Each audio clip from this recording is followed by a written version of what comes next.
An intro right there. I don't know. Maybe we want to dance a little bit. Welcome back, y'all. Season 1, episode, I think we on episode 7 already. About to close out season 1 soon. Got a special guest in the building. We got Miss Mimi in the building. Hi. Thank you for having me. So we know, these topics, right, season 1 have been very much heavy. So we're going to start off with like a little icebreaker, a little game. Get you, you out of your element, get you comfortable, get you ready. So we're gonna play this or that. Completely unrelated to the topic, but something a little cool, something a little fun. Dog or cat? Dog. You're lying. You just was scared of Rocco, but whatever. Instagram or TikTok? TikTok. Salty or sweet? Salty. Text or call? Text. Morning person, night owl? Morning. Tea or coffee? Coffee. Read a book or watch a movie? Watch a movie. Hills or flats? Hills. I thought you was going to say flats. I was about to say, what in the Chinese slippers is going on here? Mexican food or Italian food? Mexican. Wine or beer? Wine. Reality TV or true crime? Oh, wow. Girl, bah. You know you love some Love and Hip Hop. True crime. I watch more true crime now. I don't watch. I watch reality TV sometimes, but I'm more into the true crime. You know what's now. crazy? I don't watch Love and Hip Hop anymore. I haven't watched or kept up with a season in, I don't know how long, maybe 2020 when it was all ghetto. Okay. I just started catching up on it. I watch it when they was there's having nothing their else to green watch. rooms in the house and stuff. But Yeah. anyway, comedy or horror? Comedy. Cook dinner or do the dishes? Cook dinner. Both of them. You be doing both. Anyway, dreamer or realist? Realist. Are you an introvert or extrovert? Introvert. Hug or compliment? Hug. You want people touching you rather than complimenting you? I like hugs. Oh, okay. She's a lover, y'all. Y'all heard her. Road trip or airplane? Airplane. Summer or the winter? Summer. New clothes or vintage?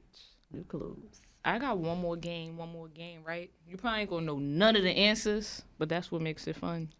So this more like a little DV trivia game, right? Uh-huh. So the first question, which state first rescinded the right of a man to inflict violence upon his partner? Was it New Jersey, New York, Alabama, or Colorado? Alabama. How you know that? That's the right answer. Alabama was the first state to rescind this right in 1871. Defining the case in the matter was Fulgham versus State. So you got that one. Okay. In what year did domestic violence become a federal crime?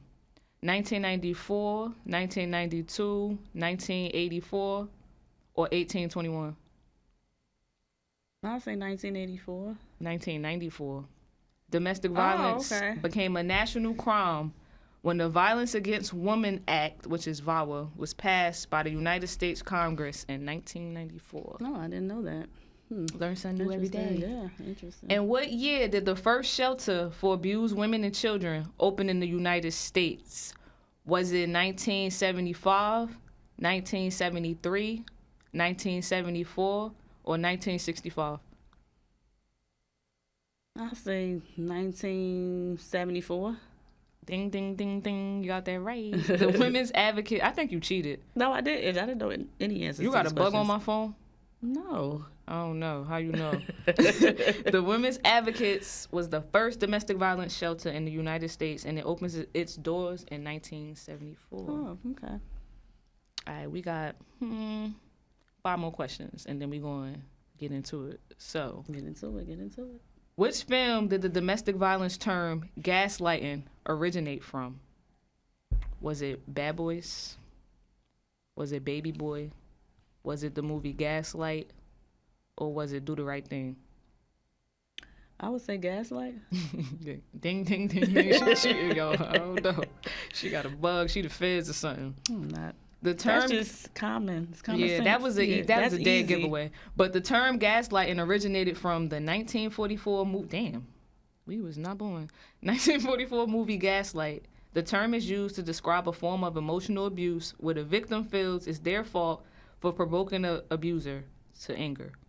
Many individuals who have dealt with gaslighting feel they are going crazy and cannot do anything right. All right, question number 5. The classic cycle of abuse has 4 main stages: tension building, acute violence, or acting out, reconciliation, and what? Is it honeymoon,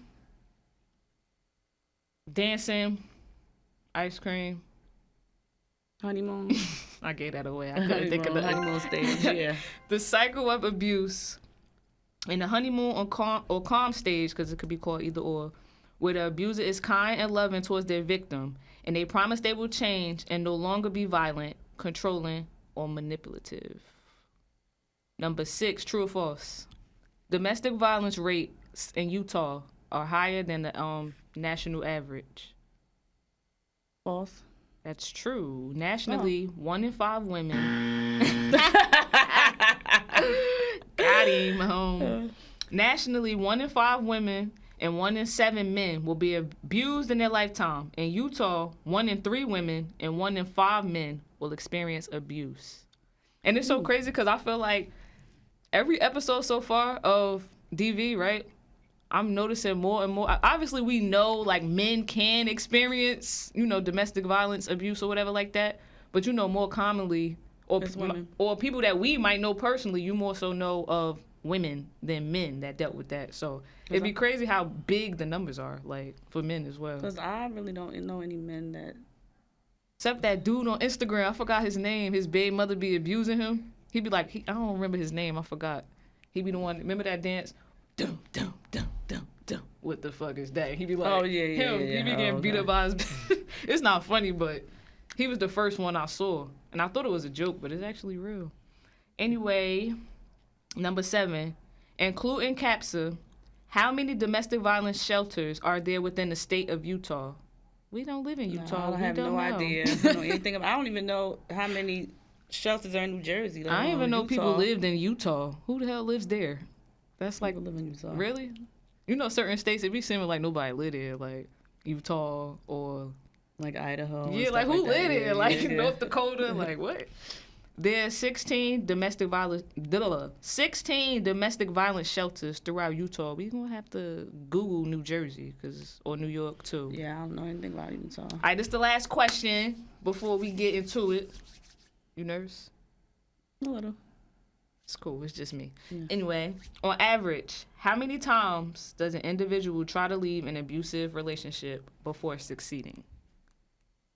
Is it 1 time, 10 times, 8 times, 25 times?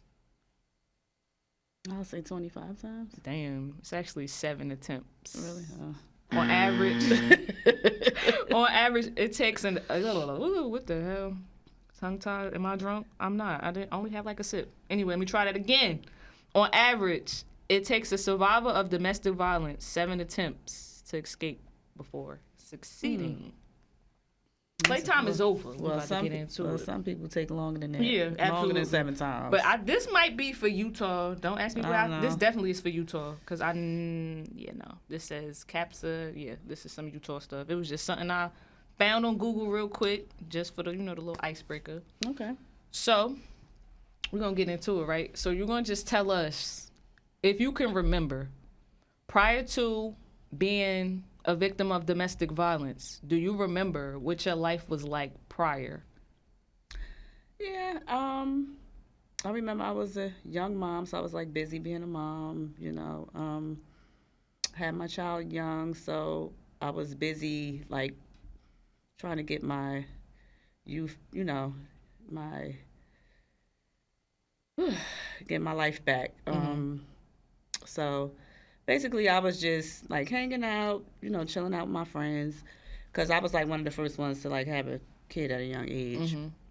So I was pretty much hanging out, partying, doing little stuff like that, trying to figure myself out, figure my life out.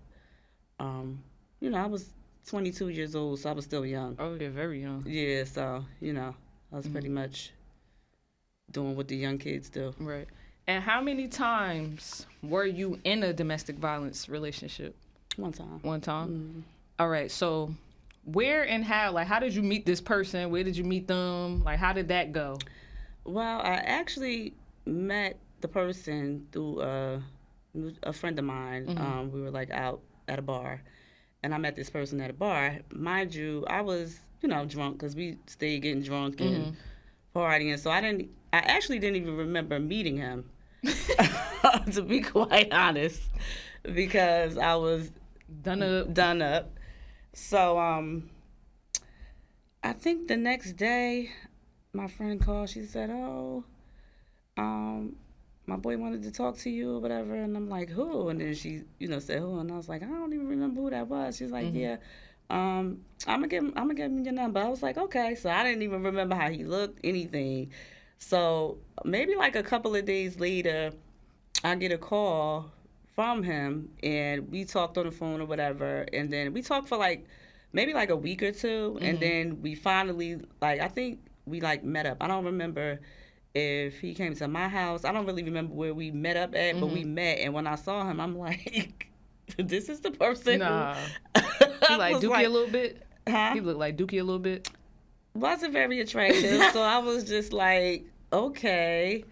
He had some money or something? I mean, it was just really nice. Okay. Really nice. We went out, hung out, went out to eat, we did a lot of stuff together, went to the movies, little stuff like that. So it was cool, So prior to, it getting violent, right? You mentioned he was very nice. So it's like, tell us more about that, about your beginning stages with him, like. Pretty much went out to eat. Me, his friends' girlfriends, we all hung out, went to parties. We like to drink, so we was, drinking all the time, just hanging out, going to the city, going shopping, going to the mall, the regular things that, young girls do. And so he was doing all that. Nobody had ever done that for me before. Right. So I was fascinated because I was like, oh, I'm getting, he taking me to the mall. He buying me shoes. He buying me sneakers. He buying me whatever I want. So I was like, all right, well, he ain't that cute, but, he might be all right, Yeah, a little piece of change. She said, okay. So I was like, put a bag over your face. It's okay. Yeah. So I was like, so then, it wasn't until I actually brought him to meet my grandmother, and I brought him in the house, and she's like, he came in, I'm introduced, she's like, after he left, she said, who is that? She was like, I don't like him. So I was like, why, you don't even know him, you just met him? She was like, no. She was like, that's not even your type of person. And I was like, yeah, I know, but he's so nice or whatever. She was like, She's like. And at what moment for you where you felt like, like, what was the first red flag that had you like, oh, this motherfucker? Oh, the crazy. red flag. Oh my God, it was so many things that happened that I kind of turned a blind eye to. But this one particular incident, we were out. We was going to get something to eat, and we had stopped at a that's when beepers was out. So somebody had beat me. Oh, you mean beepers? Pages. Oh, I thought you mean a restaurant. I was about to say, no, pages. So somebody paged me. We stopped at the store. Well, he stopped at the liquor store, and I stopped to, I got out the car to use the payphone to call whoever. What year was this? It was in the 98, maybe 90. Excuse me. Yeah, probably okay, 98. Makes sense. All yeah. Right, So yeah. So I'm calling was one of my girlfriends who paged me. So I'm calling her back. He went in the liquor store. So this guy, he didn't see that I was with somebody. He just saw me on the phone. So he's like, oh, trying to holler or whatever. So I'm like, I'm with somebody or whatever. And so the guy still kept trying to talk to me. So as the guy's still talking, he comes out of the store and out of nowhere just takes a beer bottle and just cracks the guy upside the head with the bottle. Funny, but what the And I turned around I was in shock because I couldn't believe he just did that. Why did you do that? Right. And the guy was laid out on the ground. So we jumped in the car and drove off. But I was in shock because I was like, who does that? Right. That was just so crazy to me. But I turned the blind eye to that. That was one. Wait, and how long was it that you were dealing with him before he did something like that? Maybe 2 months, 3 months, and something like that's that. very Yeah, early it on. was very fresh. So it was just that was a little weird. It was there was a lot of little crazy things that was happening. He would leave crazy voice messages on my voicemail. If just say if you call me and I don't answer my phone, back then it was the voicemails, So he would leave crazy, you're not answering the phone and this and that, and just weird stuff on my voicemail. So I'm like, okay, that's another red flag. I should have just was let me not deal with this Our crazy generation, dude. right? I feel like a lot of girls, stuff like that, the voicemails, the stuff that be that will really make a person be like, oh, hell no. A lot of that stuff, kind of sadly, it turns the young girls on. They be feeling oh, he loves me. And yeah, but I kind of thought, I kind of thought it was weird, but at the same time, I was like, oh, he may me he liked me, So that's what it felt like to you. So was it a turn on, that, though? Or was it a... I don't know. I kind of was a little weirded out by it. But again, I just was right. Whatever. I didn't even I just brushed it off.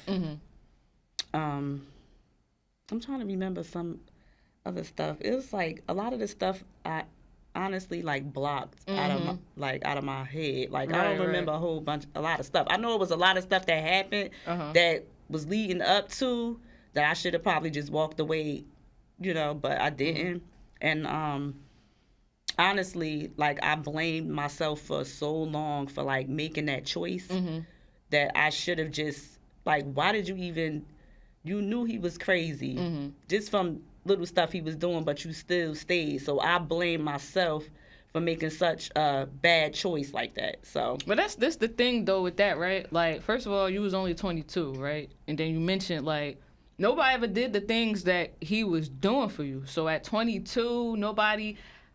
I feel was he an older guy? He was older than me. I would say maybe about 4 years older than me. Yeah, so I feel a lot of times, especially when it's an older person, it could be male or female. I feel they kind of prey on the younger crowd for these reasons, because they know you young. Of course, at 22, how many times you had a man take you to the mall at 22 years old? And that's why I feel a lot of these abusers do stuff like that, because they know how to get you, they get you from that, and they can kind of tell she probably never had this before, especially being older too. We would go to get stuff, go to Short Hills Mall. I ain't know nothing about Short Hills Mall or none of that, So I was kind of oh, okay, he really liked me, he doing this or whatever. But not So knowing. when did you notice? Well, a lot of people think DV is just physical abuse, when it's not. It's physical abuse. It's emotional abuse. The list kind of goes on, because it's not just physical. So prior to it getting physical, were there any other, was there any emotional abuse, verbal abuse? Was there anything going on prior to that you kind of had an idea that one day to get there? It was mostly just really the physical, to be honest. We would argue, sorry.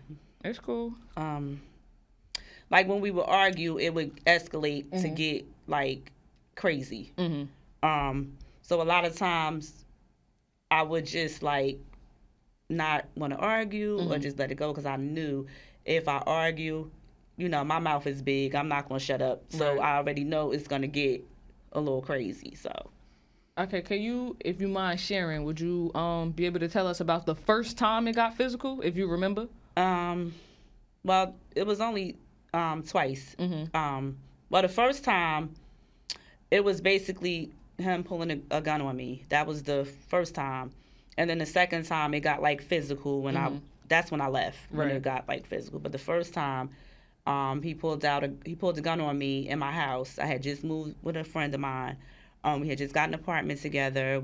I think we was there maybe a month. And we got into it, and I was just I don't want to be in this no more, because I'm young.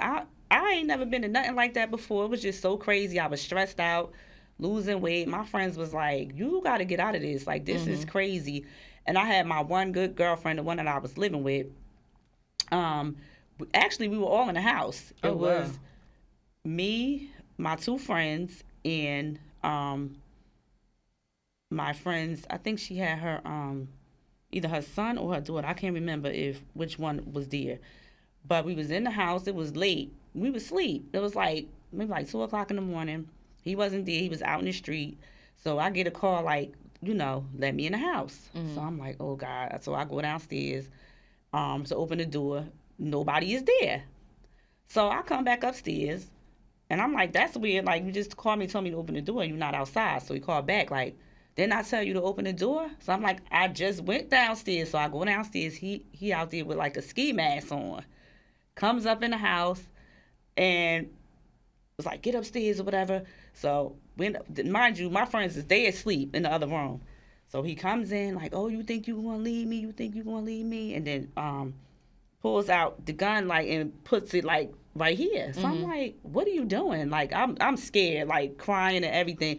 So basically, I don't know if he was high. Well, he had to be high. He was high. Like, definitely he high. sober. Yeah, definitely high and drunk. But I was sat in the living room the whole night with the gun, and he eventually passed out because he was high and drunk. And I remember it was like, woke up. Well, my friends, everybody woke up. And he was in the living room, like passed out. So we had to go like across town, like let his mother know, like, could y'all get him out of here because he is in the house, laid out, high, with a gun in his hand. Like, get him out of here. So that was like a crazy situation. What did the mother say? You know what? I don't even remember what she said. I just know they got him out of my house. I don't remember what she said or whatever like that. But I know my mother, I had called my mother and was telling her, she's like, what? You can't stay with him? Like, that's just crazy. But I know she told him, like, you do something like that against my daughter, I'm going to kill you. Like, you can't just take my daughter through that. That's crazy. Like, why would you do something like that? He apologized, but it was like, oh, he didn't realize what he was doing. But why would you do that? So I already knew that in order for me to get out that relationship, I was going to be hurt. I knew it. Like, I was going to be attacked. I knew all of that because my grandmother had already told me, you're going to get hurt. Like, she seen the devil in him when she said, you're going to get hurt. House. She already told me, if you don't leave this guy alone, she said, you're going to get hurt anyway. By you're going to leave him and you're going to get hurt. Right. And that's just that. So I knew that was just going to happen to me. And I was willing to take that chance to protect my child. Like, I would do anything. So it was like, so the second time it happened. Wait, before you get there, you mentioned, right, your grandmother, your mother. How long before, like, you were experiencing this before they actually knew what was going on? Because I know a lot of women say... it was a while. Like, I didn't tell anybody for at least... Well, first, let me say, I wasn't even with him a whole year. Oh, wow. So, all of this happened, like, very quickly. So, we wasn't even together a whole year. I would say we was together maybe 10 months. Damn, that's it? That's it. So, all of this was happening very quickly. So, I had to tell my mother once the situation with the gun happened. I had to say something because it was, like, getting crazy. Right. So I was like, yeah, and I didn't want to tell my mother because, of course, it's like, your mother don't want to see you hurt, so they're gonna say, you need to get away, you got to do this. And I didn't stop dealing with him after he did that, but it was only because I was afraid, not because I didn't want to. Like, I didn't still want to be with him. I was afraid that if I left, something was gonna happen to my child, something's gonna happen to me. He knew where I lived at. He knew where my mother stayed. He knew where my family stayed. I didn't want anybody to get hurt. Right. So, I kind of endured all of that stuff. But after he did that, I told my mother, and my mother, said whatever she said to him, you do it again, my mother wasn't having it. My mother don't play that. So, yeah. So, and then after that, my grandmother, she was like, she was like, you're not listening to me. You're gonna get hurt, and it's gonna be bad. Like she knew. She But this definitely the thing knew. with that though, like when you are in these domestic violence relationships, what a lot of people don't understand, who's never experienced it, or some people you might know somebody who went through it or whatever like that, so you kind of know how it plays out. You can't just up and leave when you are in that situation, no matter how hard you try. And that's right. It's hard because people don't understand anything. Oh, he smacked you. You stupid if you stay or whatever. And a lot Because you of could try to leave and then right now I'm gonna kill you. Like, and a lot of people had a lot of opinions of what they thought that I should do, and I'm like, oh, you should leave him. You should do this. I'm like, you don't understand. Like, you're not in a situation, so you just can't tell a person to leave. Like, I didn't even know about shelters. so this was out back then. In the 90s, shelters was out back then. Well, it was 98. I'm assuming they was out, but I didn't know anything about shelters. I couldn't even talk to anybody really. Not really. I didn't have nobody to really talk to that could help me. Like, other than, all my friends, well, you need to, well, except for my one friend, they just said, you need to leave. But it's like, how do I leave? And without follow my ass anywhere I go. What do I do? Know where I'm at. Restraining orders don't mean shit. Don't Piece mean of paper. Nothing. So it's like, what do I do? So let me tell you, those were like those 10 months were like the worst time in my life. Like, it's so crazy. Like, I just anybody that's going through domestic violence, I would just say, if you can talk to somebody, just please talk to somebody and ask them for help. And when you say somebody, do you mean like a friend like and anybody, like a friend, a coworker, a family member, anybody that can get you some type of help to get you in, maybe get you in a shelter or get you into therapy. Right. I didn't go to therapy until years later, like until like 2008, I went to see a therapist, and this happened in 99, 98, 99. So I didn't really go see somebody until, my cousin said, well, I'm going to take, she is a domestic violence advocate. She said, I'm going to, set you up with somebody to talk to, just to talk to 2 sessions if you want to or whatever. If you want to keep going, keep going. But that was like years. Right. So kind of I got like, I'm about to have you kind of give some form of advice to anybody who's actually in it right now. So you said like to talk to somebody, right? And then, we also talked about how hard it is to leave. So what do you think, like, if you can go back, right? Aside from your friends telling you need to leave, what do you think that they could have done to help you, like, have a successful attempt out of the situation, if they could have done anything? Maybe like get me into like a shelter with somebody that I could, like a therapist, somebody that I could talk to outside of like family. Because I feel like if I had somebody, like a therapist, somebody, it would have helped me. Right, because even with therapists, it's confidential, right? But when it's something like that, like, anything that could potentially be like, homicidal, they're going to report that.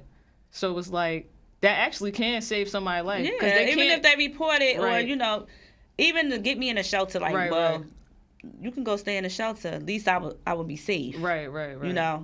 Because I wasn't safe. I was like, after the situation happened, like, I had to hide out. Well, I had to hide out for like a month. I didn't even go outside. And where'd you hide? At your house? I stayed at my cousin's house. For a while after the incident. I stayed with her for a while. I couldn't go outside, So it was very. All right. If you feel comfortable, if you're able and willing, would you be able to tell us about that final time where I gotta get the fuck out of here? Like, tell us how that was, and take your time if you need to. Well, the final time, again, we had an argument about. I don't remember what it was about, but I know. we argued, and I was like, you know what? I'm sick of this. I'm tired of this. We just don't need to be together. Oh, we don't need to. And so, we don't need to be together. Whatever. Just give me back everything I bought you, because every time we get into it, it's giving back everything I bought you. Mm-hmm. So, this particular night, which was, I remember the date because it was the same night as the Columbine shooting. Mm-hmm. Oh, wow. So I will always remember the date because I remember that's the same date. What is the date? Because I don't know the date. April 20th, 99. Oh, not 420. Yeah. National Weed Day. That's insane. He should have been high. He worried about the wrong shit. 420. So, what happened was we had to argue. He said, give me back my stuff. So I go in the closet to get the shoes and all of the stuff. Mm-hmm. And I was attacked from behind as I'm reaching to get the stuff. So he just started beating me. I was in the closet being kicked, dragged, like just beating me like I was a piece of crap. Mm-hmm. So that went on, blood everywhere. So then I remember I couldn't see because I was bleeding everywhere. So I just remember him picking me up, like dragging me, and calling somebody on the phone, like to come and get him and me, because he on the phone, he's like, yeah, I'ma just throw this bitch in the river, blah blah blah, saying all of this. So I'm like, oh my God, I am about to die, like seriously. This is my last day, I'm gonna die. So I remember, he like, get up, put some clothes on, clean, because I think I had like I wasn't dressed. I had like pajamas on. So he like, get up, get dressed. So I put on like some sweatpants or whatever. And I remember I had like a curly weave in my hair. I remember that. And I put like a baseball cap on my head. And the blood was just gushing. So put all these towels on my face. And then somebody picked us up in a car, but I couldn't see because, like he was basically like, covered my eyes so I couldn't see like who was coming. So we get in the car, and then the guys is like, it's two men, and I hear the voices. So they're like, where you want me to take her or whatever. So we go to some house, and they pick up a girl. So I hear the girl in the car, and he says to the girl, go with her to the hospital. So they dropped me off at the hospital, Orange Memorial, and the girl was with me. So he took the thing off my eyes or whatever. So I never saw who was actually driving the car or nothing like that, because now I'm in the hospital. And he's like, you better not say what happened to you. Like, you better not tell you better make something up. Or no remorse at all. Like, he didn't feel bad. Usually it was always, don't, I'm sorry, I buy you stuff. So what was this time like? It was just... This time it was like, So I went in the emergency room with the girl, and the receptionist, she's like, well, what happened to you? Because I was, my face looked like, you ever saw What's Love Got to Do with it and Tina Turner? You looking at me, I felt like that. Because I looked in the mirror, I saw my face, I was like, it was horrible. I had like over 100 and something stitches in my face. I had a broken nose, broken ribs. Oh, shit.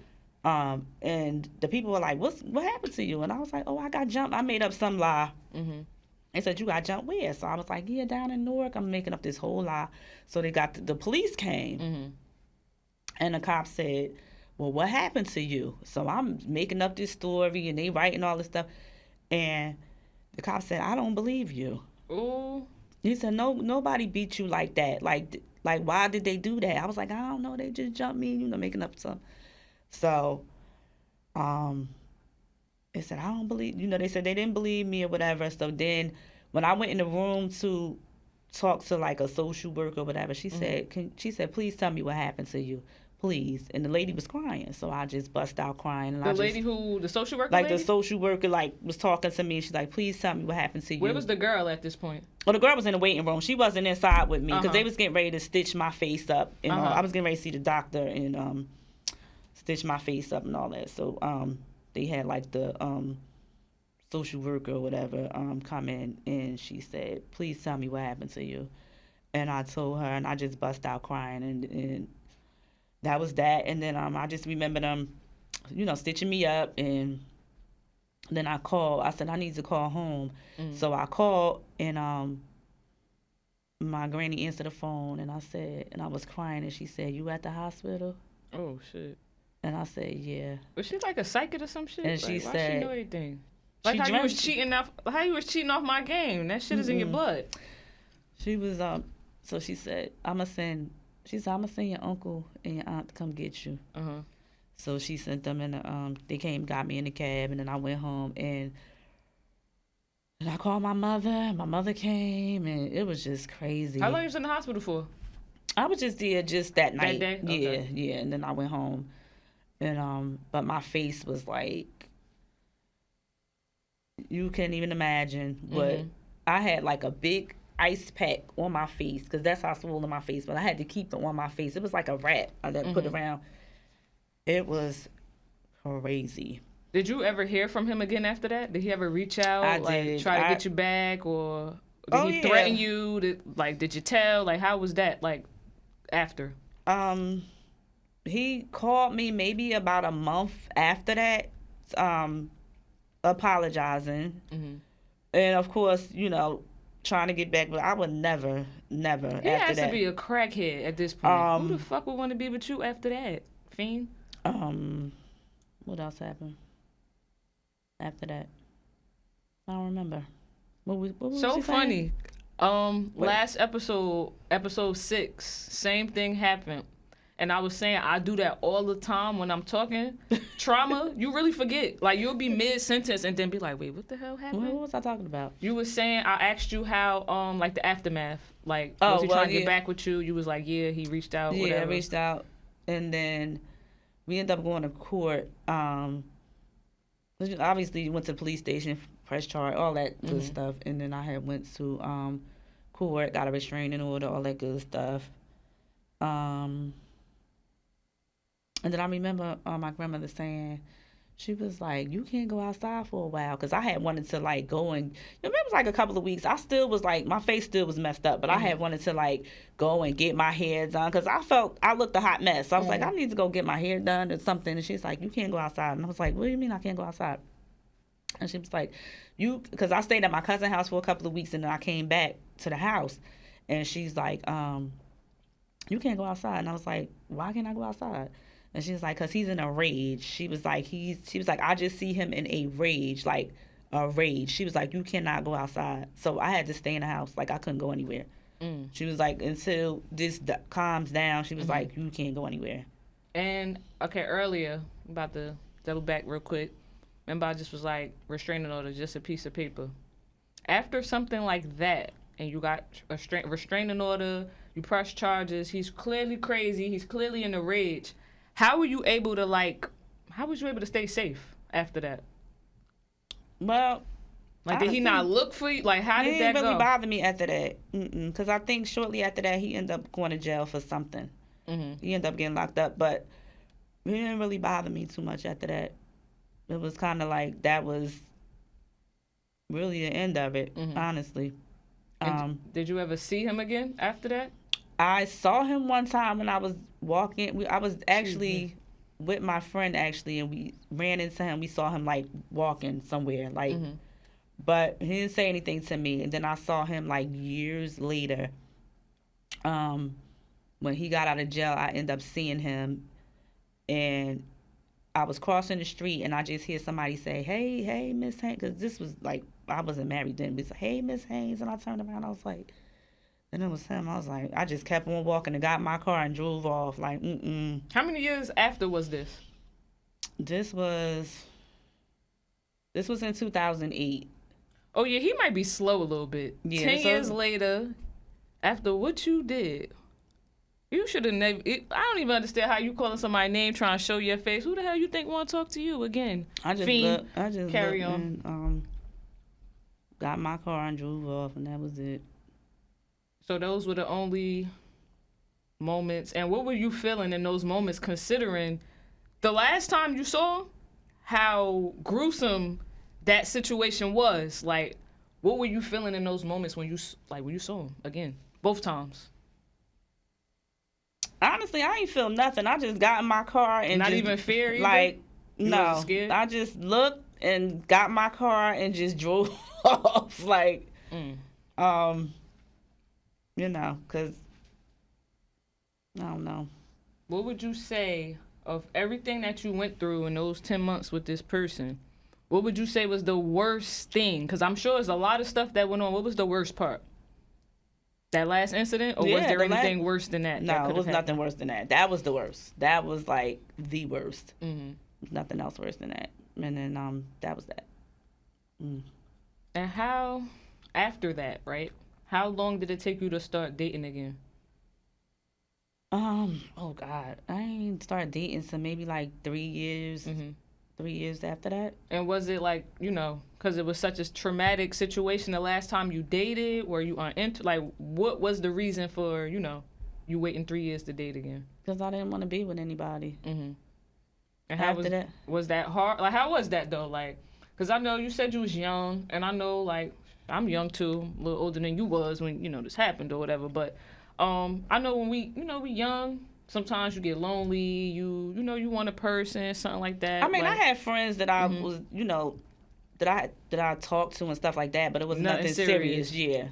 And when would you say, like, you actually was able to finally move on and be like, all right, I'm done with this situation. Like, it's not, you know, haunting me anymore. Now I'm ready to move forward with somebody else. Maybe like 3 or 4 years after that. Like I said, yeah. What would that relationship be like for you? Like, we're married. Mm-hmm. Yeah, I know. But like, because something like that happened to you prior to the person that you ended up marrying. I know. So was it a rough ride for him? Like, did you still carry some of that trauma and stuff with you in that relationship?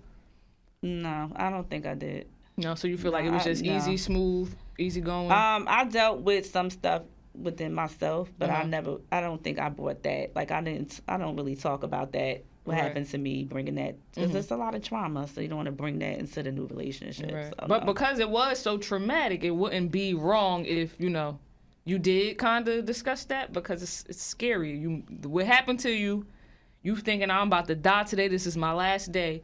Now you move on with somebody else who could be probably, you know, started off nice. That's how y'all started off. So that could have been, you know, traumatic for you. So I know nobody could be that crazy. Honestly. Yeah. But not even that he was crazy. It could have just been like you just had that fear just because this person was so nice one day and then just was a monster the next day. So you never held on to anything like, you just thought every man was crazy that you ran into? No? Mm-hmm. That's actually a good thing. No. You're the first one to say that. A lot of people say they thought everybody after their abuser was a sicko after that. No, I kind of like, you know, I had dealt with a lot of guilt. Mm-hmm. Like, I blame myself for, like, a lot of the stuff. So I kind of, like, I did a lot of soul searching and praying and just, like, to forgive myself. Mm-hmm. So once I forgave myself, then I was able to forgive him and then move on. And what did you do to forgive yourself and forgive him?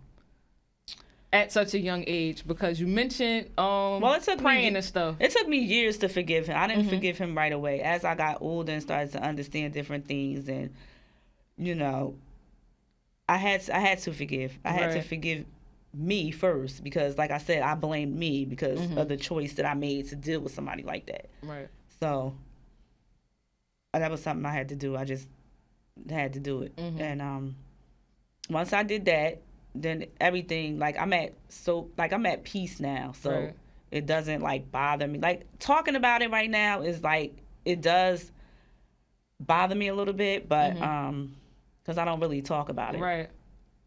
But yeah, it's actually therapeutic to talk about it. Yeah, I don't really talk about that. Like, that's a part of my life I don't. Right. It's like, to me, it just doesn't exist anymore. So you mentioned that this happened, you said 99, right? Mm-hmm. Then you said you went to therapy 2008. Mm-hmm. So what was going on in your life that led you to therapy so many years later? I would wake up and, like, I was having, like, a lot of bad dreams and stuff like that. So, like, I would hear gunshots in my dreams. So I, like, dealt with, like, PTSD for a long time and never even went to talk to anybody about it. So I was like, yeah, I think I'm gonna need to chat with somebody, even if it was for, I think I only did like 2 sessions or whatever. and that's it. So. And do you think that helped with your PTSD? Yeah, it helped a little bit because I talked about a lot of stuff that I've never talked about. So I think it kind of helped. And why? Like, did he ever shoot the gun before, or was just the fact that you saw the gun? So I think it was just tripping you out? like I would just hear it in my dreams. That's the only thing that you experienced? Yeah, I would hear guns all the time. Like, even if somebody, like, something dropped, I'd be like, it would scare me. Right. What about today? Like, if something was to drop right now, do you think it'd kind of trip you out? Like, oh, shit, what the hell is that? Okay. I'm good. Okay. So, if you could go back, right, to when you was 22, when you met this person, right, what advice would you give yourself, knowing what you know now about this person, about domestic violence? Never meet somebody at a bar. Never meet somebody at a bar when you're drunk. That's it? That's it. Damn, only never meet somebody at the bar? Never meet somebody at the bar when you're drunk. No, that's kind of true, especially in this situation, because that night definitely turned your life upside down. It did. It's because I met somebody at a bar when I was You don't even drunk. remember that nigga. He was drunk, you didn't remember him. Like, and then the friend gonna call. Yeah. And I wonder, like, if the friend knew something was wrong. But I don't know. I have no idea. I wonder myself. I don't know. Friend, if you're watching this, if she knew, she didn't tell me. You gotta DM me with the answer to that one, because I'm very curious. Because she didn't tell me. There's no way that you that sick and nobody don't know.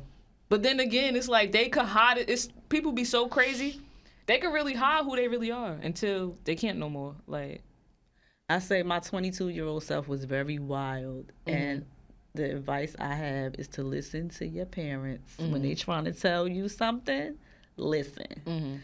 Because I was always told it pays to listen. Right. And I was very hard-headed, and I didn't listen. So if I could go back to my 22-year-old self, I would listen. We kind of running out of time a little bit, but I do still have a few more things to say. Nothing too crazy. But now that you're at this age now, and you know you experienced a lot, it's not the same question, because I asked you what advice, if you go back to 22 years old, more so like a uplifting thing for yourself, like, because you said that you felt like you looked a hot mess, you wanted to get your hair done after the incident and stuff like that. Now's the time to big yourself up. Go back to your 22-year-old self and, talk your talk. Let them know. Like, tell yourself, like, listen, self, you're beautiful, It's what you would tell yourself that you couldn't tell yourself back then, or that you couldn't see back then because of what you went through. Well, that I am smart, I'm beautiful, that I don't have to put up with nobody beating me up like that or treating me any kind of way. I deserve more. And, being that I'm older now, I got everything that I want and that I need. So that's pretty much the way it goes. Self, you heard her? Self ain't gonna answer, because self is self, but you know what I'm saying. But do you have any interest in actually being involved with DV survivors, considering your background, your history? Would you ever be an advocate for? I did talk to one of my cousins about that. I talked to her because, like I said, she's domestic violence. She actually was gonna come today, but she had to work, so she is into that stuff. So when I told her whenever she needs my help, I'm here. Okay. So also, anybody who's watching this, if they they might know you personally, they might know me personally. If they are in this situation, and you mentioned it's good to have a good support system, if they are those people who don't have any support, would you be open and willing to be a support for survivors who you might know personally that probably didn't even know you went through this? They might watch this episode. Yeah, absolutely. Right? So anybody out there, you know her personally, Or if you know me personally, you need some support, you don't want to talk to your family, you don't want to talk to your friends, or you feel like they're judging you, whatever the case may be, DM me, email, leave a comment even on YouTube. Like, comment, subscribe. I sound like a YouTuber, right, y'all? But I'm a podcaster and an entrepreneur. But anyway, again, you need that help. You don't know what to do. You don't know who to turn. Again, we're here. I ain't gonna go fight them or nothing like that, but we can help you. We got something for you, like whether you need to talk or whatever the case may be. Don't stay in that situation, because again, like we said, a lot of these domestic violence situations end up murder-suicide. But again, episode 7 of season 1, To Live and Die in New Jersey. Next week, you'll be getting episode 8. And season 1 is done. So, Mimi, thank you for coming through. Appreciate you. You babysat that wand all night, but it's okay. I'm going to let you slide this time. And see y'all next week on episode 8. Sayonara, y'all.